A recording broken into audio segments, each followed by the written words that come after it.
ऐसे नहीं होते। हम तो भगवान का ध्यान करना चाहते हैं, चिंतन करना चाहते हैं। ब्रह्मा जी का कहना नहीं मानोगे?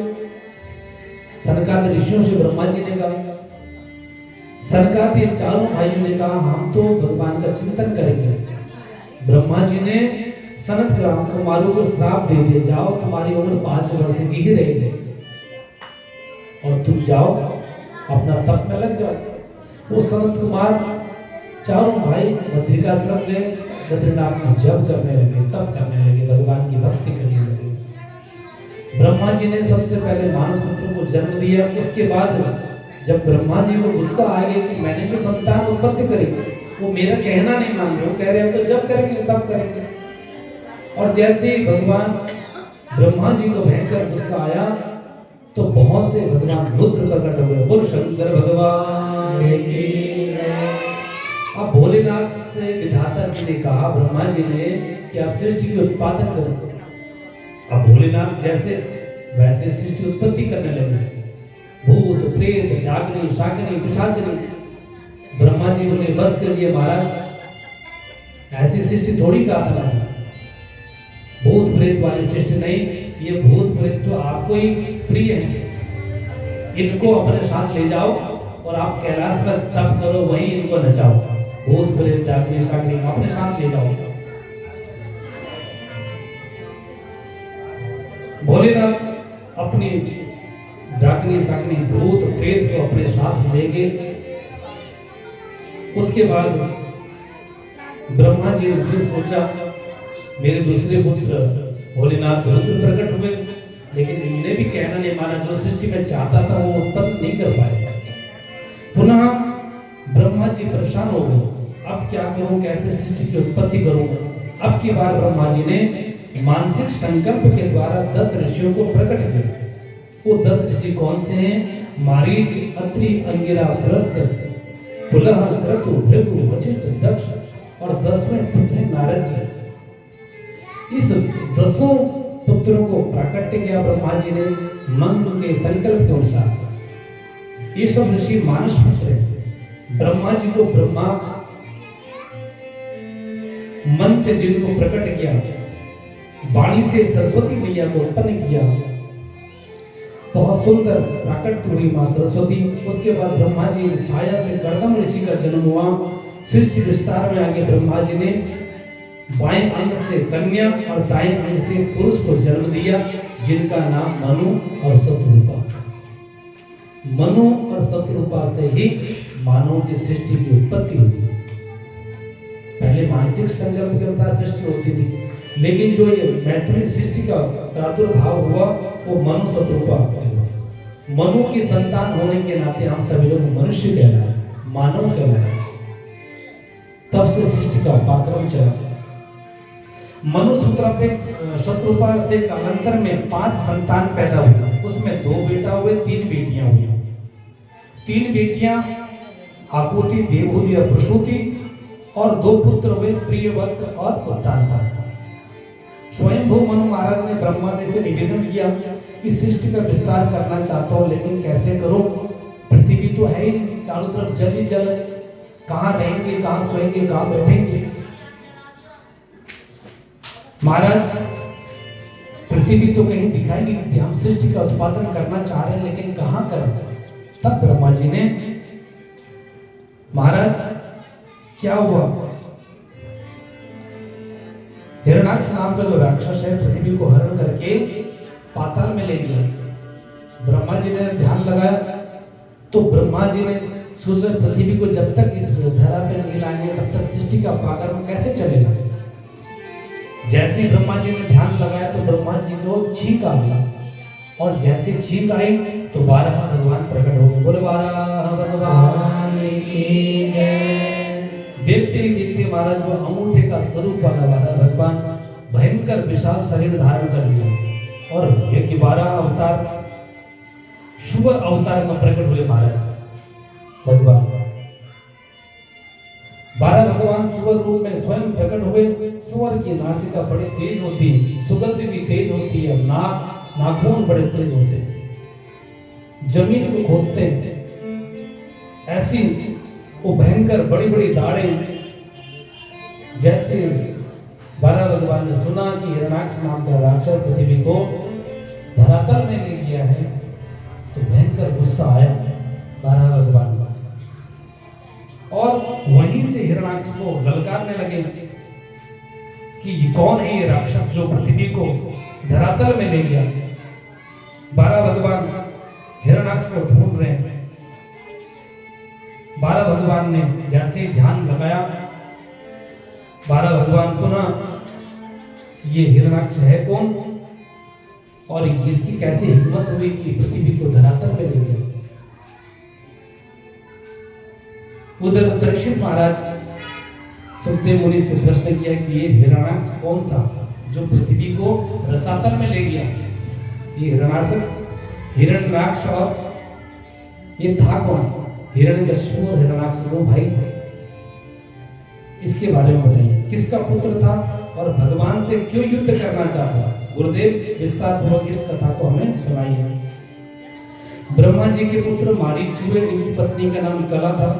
इन दोनों से कश्यप ने जन्म लिया। कालांतर में कश्यप की 13 पत्नियां हुई। उसमें 2 मुख्य मानी जाती है, दिति और अदिति। दिति से हुए देवता और अदिति से देवता हुए, दिति से हुए राक्षस दैत्य उत्पन्न। एक बार कश्यप ऋषि सूर्यास्त के समय स्नान के पश्चात अपने नित्य क्रिया में, उसके बाद भजन में लग रहे थे। संध्या काल का समय हुआ। अपने संध्या काल में नित्य की तरह आज भी बैठे थे। उसी समय कश्यप की पत्नी दिति आई और कामत्तुर होकर कि मुझे पुत्र की कामनाएं हैं, आप संध्या बाद में कर लीजिएगा। लेकिन कश्यप ऋषि ने देवी को समझाया, देवी कैसी बात कर रही हो आप, ऐसा घोरतमा बेगा। संध्या काल में नित्य धूप दीप पूजन भजन कीर्तन होना चाहिए। इसमें शिव जी के गण विचरण करते हैं। संध्या काल जब दिन समापन हो रहा हो, रात प्राकट्य हो रहा है, उसे संध्या काल कहते हैं। संध्या काल में 4 चीजें नहीं करनी चाहिए। वो 4 चीजें हैं क्या? आहारम मैथुनम शय्याम स्वाधाय च विशेषतः। सायंकाल में आहार नहीं करना चाहिए, जिसमें रात्रि और दिन का मिलन हो रहा है। सायंकाल के समय जो भोजन करते हैं वो बीमार होते हैं, इसलिए सायंकाल में ये छोड़ देना चाहिए। सायंकाल में सिर्फ एक ही चीज करनी चाहिए, पूजन, धूप दीप शंख घंटी का वादन करना चाहिए। जिसके घर में शंख घंटी सायंकाल में दीपक जलता है, उनके घर में कभी दरिद्रता नहीं आती, लक्ष्मी का वास होता है। शंख बजाने से, घंटी बजाने से भूत प्रेत डाकने शाकने सब दूर हो जाते हैं। भूत प्रेत निकट नहीं आवे, महावीर जब नाम सुनावे। भगवान हनुमान जी का चिंतन करो, भोले बाबा का पूजन करो, नित्य पूजन जो आप जो करते हो वो कीजिए। सायंकाल में आहार नहीं करना चाहिए, भोजन नहीं करना चाहिए। लेकिन कलयुग की बात से सायंकाल में चाय बनाते हैं बढ़िया अदरक डाल के, और समोसे मंगाते हैं दुकान से, घर वाला पसंद नहीं आता। और ऐसे तेल में समोसे फ्राई होते हैं जो 1.5 महीने से चल रहा हो तेल, इतना काला, और बाजार में गाड़ियों की धूल उसमें सब मिली हुई है। वो समोसे में टेस्ट ज्यादा ले रहे, तो आप बीमार नहीं पड़ोगे तो क्या सुखी होगे? 1-1 महीने का तेल चलता है दुकान में, उसमें समोसे, गर्मा गर्म समोसे देना। आपके सामने समोसे तो डाल देता है उसमें, आपको गरम गरम देता है, लेकिन समोसे कब के लिए आपको भी नहीं पता। कल के पहले समोसे बेचेगा तभी तो आज के नए बनाएगा। जब कल के बच गए हो पहले उनको गरम गरम करेगा, आपको सामने करेगा कि अभी बनाए बहन, अभी बनाए, गरम गरम है, दोबारा फ्राई कर देता है। तो सायंकाल में भोजन नहीं करना है, फलाहार नहीं करना है, बिल्कुल कुछ समय के लिए उस समय परमात्मा का पूजन करना है। और दूसरा बताया गया, शयन नहीं करना चाहिए, सोना भी नहीं चाहिए सायंकाल में। अगर सोए भी हो तो सायंकाल में उठ जाइए, संध्या वंदन पूजा पाठ कीजिए, उसके बाद जब समय ज़्यादा व्यतीत हो जाए उसके बाद सोना चाहिए। सोने से भी व्याधियाँ उत्पन्न होती हैं, रोग लगते हैं शरीर में। और स्वाध्याय, उसमें बच्चों को पढ़ना भी नहीं चाहिए। पढ़ने का भी मना कर रहा है शास्त्र में, स्वाध्याय भी नहीं करना चाहिए, स्त्री प्रसंग भी नहीं करना चाहिए। भगवान का सिर्फ उसमें चिंतन हो, पूजन हो, मनन हो। ये जो कार्य करता है उस समय वो नरक भोगना पड़ता है। और ये समय पुत्रोत्पत्ति का समय नहीं है। दिति ने कश्यप ऋषि से जो कहा, कश्यप ने मना किया दिति को, ये समय घोरतमा बेला, ये घोरतमा बेला है, इसमें ऐसे कृत्य नहीं करने चाहिए। दिति जब नहीं मानी तो कश्यप बोले, महाराज आप पाप करने के लिए मुझे उद्यत कर रहे हैं। आपकी संध्या काल में जो संतान होगी वो भी राक्षस निकलेगी। जब दिति नहीं मानी, कालांतर में दिति के गर्भ से 2 बालक पैदा हुए। उन्हीं का नाम हिरण्याक्ष और हिरण्यकशिपु। ये दोनों राक्षस भयंकर शरीर के, इतना तेज दिति के शरीर में हुआ, आकाश पाताल सब डोलने लग गए। देवताओं को पता लगा कि ये इतना तेज कहां से आ गया। और 1 वर्ष नहीं, 2 वर्ष नहीं, दिति को जब पश्चाताप हुआ कि हमारे संतान गर्भ में आ गई है, तो दिति प्रायश्चित करने लगी कि अब प्रायश्चित कैसे होगा। 100 वर्ष तक वो बच्चों को अपने गोद में गर्भ में ही रखा। उसके बाद जब 100 वर्ष तक जन्म नहीं हुआ, चारों तरफ हाहाकार मचने लग गया। पुनः उन दोनों बालकों को दिति ने जन्म दिया। जन्म से ही वो दोनों बड़े लंबे चौड़े शरीर के, हष्ट-पुष्ट लंबे लंबे बाल, और बोले माता हमारे लिए क्या आज्ञा है, अब राक्षस पुत्र बन गए। इसलिए गलत कार्य संध्या काल में नहीं करना चाहिए, राक्षस पुत्रों का जन्म होता है। उसके बाद वो दिति ने जब 100 वर्ष के बाद पुत्रों को जन्म दिया, ब्रह्मा जी ने इधर ध्यान लगाया। परीक्षित ने प्रश्न किया, सुखदेव जी ये दोनों पूर्व जन्म में कौन थे और कैसे इनको शाप मिला, उसके बारे में बताइए। ब्रह्मा जी ने ध्यान लगाया और बोले, देवताओं मेरे पुत्र जो सनकादि हैं, सनक सनंदन सनातन और संत कुमार, एक बार भगवान नारायण के दर्शन के लिए बैकुंठ में पहुंचे। बैकुंठ में पहुंचे तो जय और विजय नाम के जो द्वारपाल थे, उन्होंने सनक सनंदन सनातन सनत कुमार को भगवान विष्णु से मिलने के लिए रोका कि आप अंदर नहीं जा सकते, हमारे भगवान नारायण आराम कर रहे हैं। तो जय विजय नहीं माने, और जब जय विजय नहीं माने तो सनकादि ऋषियों ने उन दोनों को श्राप दे दिया कि जाओ तुम राक्षस कुल में तुम्हारा जन्म होगा। और जैसे 3 बार धक्का जय विजय ने सनकादि ऋषियों को दिया, सनकादि ऋषियों ने जब श्राप दिया तो 3 ही श्राप दिए, 3 जन्मों तक तुम्हारा उद्धार, तुम राक्षस जन्म में ही पैदा होगे, और जब भगवान की कृपा से तुम्हारा उद्धार होगा। सनत कुमार श्राप देने के वहां से चल दिए।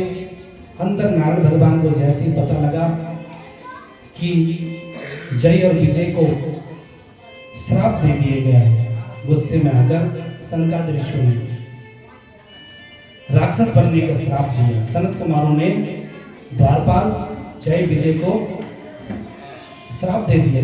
जय विजय भगवान सनकादि ऋषियों के चरणों में गिरे भी कि प्रभु हमें क्षमा कीजिए, हमने आपको रोका, लेकिन सनत कुमार एक नहीं सुने। श्राप जो संत का दिया हुआ वो वापस नहीं होता। द्वारपाल पुनः जय और विजय थर थर कांपने लगे। संत कुमार बोले, अब तो तुम्हें श्राप दे ही दिया है, 3 जन्मों तक तुम राक्षस ही बनोगे। द्वारपाल बोले, प्रभु राक्षस बन जाएंगे तो बड़ी तकलीफें भोगनी पड़ेंगी। संत कुमार ने कहा, 3 जन्मों के बाद तुम्हें मुक्ति मिल जाएगी। इसलिए क्रोध नहीं करना चाहिए, क्रोध को अपने कंट्रोल में करना चाहिए। वही जो 2 पार्षद हैं जिनको श्राप मिला, वो जय और विजय माता दीदी के घर में बालक बन के आया, वही है हिरण्याक्ष और हिरण्यकशिपु, जिनको श्राप मिला। धीरे धीरे दोनों भाई बड़े बड़े होने लगे, राक्षस होने लगे। राक्षस का श्राप मिला ही उपद्रव करने लगे। दोनों भाइयों शरीर भयंकर हो गए, बड़े बड़े मुकुट पहनते, ऐसा लगता आकाश को छू रहे, इतनी लंबाई हो गई।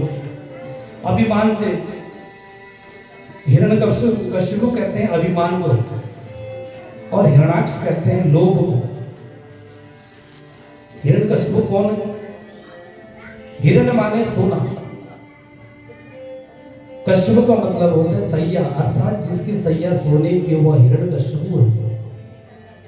लोभ भोग का प्रतीक है, वासनाएं उसके अंदर भर जाती है, वो हिरण्यकशिपु।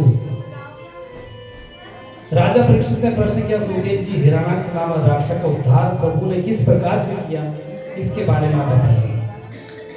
सुखदेव जी कहते हैं, राजन एक दिन की बात है, दोनों भाइयों का जब जन्म हुआ, हिरण्याक्ष और हिरण्यकशिपु, उनको बड़ा अभिमान हुआ कि हम दोनों बड़े पराक्रमी हैं, हमसे कोई जीत नहीं सकता, और इस धराधाम में हमसे लड़ने वाले भी कोई नहीं कि कोई हमसे जीत पाए, क्योंकि सबसे बलशाली हम ही हैं। हिरण्याक्ष ने भयंकर शरीर धारण करके देवताओं को दहाड़ मारी कि देवता कोई है जो मेरे से लड़ पाए। हिरण्याक्ष जैसे दहाड़ मारी, सिंह गर्जना करता हुआ वहां से लौटा, समुद्र की तरफ चल पड़ा। हिरण्याक्ष ने गदा का जोर का प्रहार किया, वरुण देव जी प्रकट हो गए। वरुण देव जी प्रकट हुए, महाराज क्या हुआ, इतने क्रोधित क्यों हो रहे? बोले मुझे लड़ना है। लड़ना है तो आप पाताल में जाइए। और जब हिरण्यकशिपु भयंकर क्रोधित हो गया तो दौड़ा दौड़ा समुद्र में पहुंचा, और जैसे ही समुद्र में पृथ्वी को समुद्र के निकालने के लिए पहुंचा कि मैं पृथ्वी को ले जाऊंगा, तब मुझे कोई देवता लड़ने के लिए मिलेगा। 12 भगवान के वहां प्रकट हुए, और 12 भगवान ने हिरण्यकशिपु की पूरी हिरण्याक्ष की पूरी खुजली मिटाई और पुनः पृथ्वी को स्थापित किया। सत्यम वयोभो पर मोचरा मृगा वृक्ष मोक्षे मुक्त वीरा विकट यत्नम विगट रुद्रा। तुम सत्य कहते हो, इतने कहने पर और राक्षसों का बल वजह सूर्यास्त का बल बढ़ जाता है। 12 भगवान ने एक थप्पड़ जोर से मारा, हिरण्याक्ष को धराशायी हो गया। करेण मूल गेंता तथा वाकम मरुत्पति। भगवान वारण ने वराह ने हिरण्याक्ष के गाल पर थप्पड़ जैसी मारा, हिरण्याक्ष की आंखें बाहर निकली और हिरण्याक्ष का प्राणांत हो गया। बोले वराह भगवान की जय। आकाश मंडल से सभी देवता पुष्प वृष्टि करने लगे कि हिरण्याक्ष अभी सृष्टि का उत्पादन हुआ नहीं, पृथ्वी का सृजन हुआ नहीं, पहले राक्षस आ जाते हैं। इसलिए कोई भी शुभ कार्य करते हैं तो विघ्न बाधाएं पहले आ जाती हैं। सहयोग करने वाले कम होते हैं और उसमें गलती निकालने वाले ज्यादा होते हैं। ये क्यों करा रहे हैं, क्यों करा रहे हैं, कैसे करा रहे हैं? मंदिर में भी कई लोग अगर भक्तजन पूजा कराते हैं तो बाहर से कई लोग आते हैं, ये कौन होंगे, क्या करा रहे होंगे पंडित जी, क्या करा रहे हैं? आपको क्या ले जाता है वो पूजा करा रहे हैं, क्या नहीं करा रहे हैं? जब कर रहे हैं तब कर रहे हैं, आप अपनी पूजा कीजिए। तो जैसे पृथ्वी बनी नहीं, हिरण्याक्ष आ गया, 12 भगवान ने उसको उद्धार किया, प्राणांत किया। देवताओं ने पुष्प वृष्टि बचाई कि पहली बला तो टल गई, अब हम सृष्टि का निर्माण करेंगे बड़े भाव से आनंद के साथ। देवता खूब पुष्प वृष्टि करने लगे, धुंध भी बजने लगी, जय जयकार होने लगी। हम भी सभी लोग एक भाव गाएंगे भगवान ठाकुर जी का, उसके बाद आगे कथा में प्रवेश करेंगे। भगवान के बिहारी लाल की